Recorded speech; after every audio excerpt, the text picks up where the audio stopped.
You are selected. Your posting is in Kakinada. ఈ విషయం urgent గా అమ్మాయి చెప్పాలి. నాకు తెలుసు బేట, నా కొడుకు ఎప్పటికైనా సర్కారీ కొలువు కొడతాడని. నేను లేకుండా ఎట్టుంటావు? 4-5 నెలల్లో ట్రాన్స్ఫర్ అయ్యి నేను వస్తా కదా.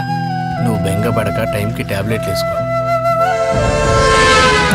Everybody, he is the Mangalam. Sun lo story of the Sarva Mangalam.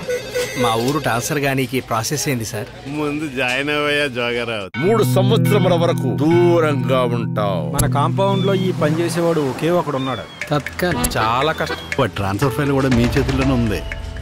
నా ట్రాన్స్ఫర్ ఆల్రెడీ ప్రాసెస్ లోనే ఉంది.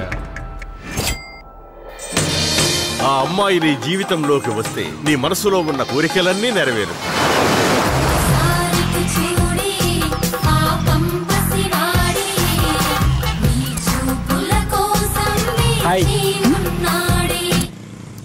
రూపాయలు అంచు లేకుండా ఈ ఆఫీసులో పనిచేయించుకుంటా. అయ్యా నమస్కారం. కొత్త హౌస్ కన్స్ట్రక్షన్ అండి. పర్మిషన్ కోసం ఎవరిని గెలవాలి? ఈయన కలవండి సార్. ఒకలా అందంగా ఉంటే చూడలేరు మీరే. నేనే కాదు మా అమ్మ కూడా ఇంతే. అయ్యి బాబు ఇవాళ మంగళవారం ఉండే. మంగళవారం మంగళవారం చెప్తావే. సిస్టమ్ సిస్టమేటిక్ గా పనిచేయించే వరకు ఐ వోంట్ లీవ్. ఓ పిసికేసుకోకరా. అవుదా ఎలాగవుద్ది? నమస్తే పంతులు గారు.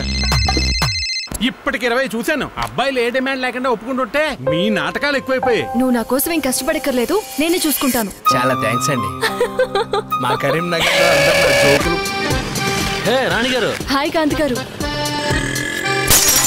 నా వల్ల అయితే లేదన్న. ఇప్పటి వరకు ఒక్క దినం కూడా రాణి ఇంప్రెస్ చేయలేకపోయినా. ఆయన అలా బండి లేదు కదా. ఆడుకున్నావు పని చేస్తున్నావా?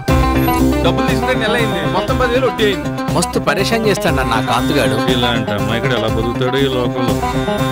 అసలు ఈ జన్మలో నేను ట్రాన్స్ఫర్ కాకుండా నువ్వు నీ ప్రేమను పొందాలన్నా, నీ ట్రాన్స్ఫర్ సాధించాలన్నా అది కేవలం ఆత్మవిశ్వాసంతోనే సాధ్యం, అంధవిశ్వాసంతో కాదు.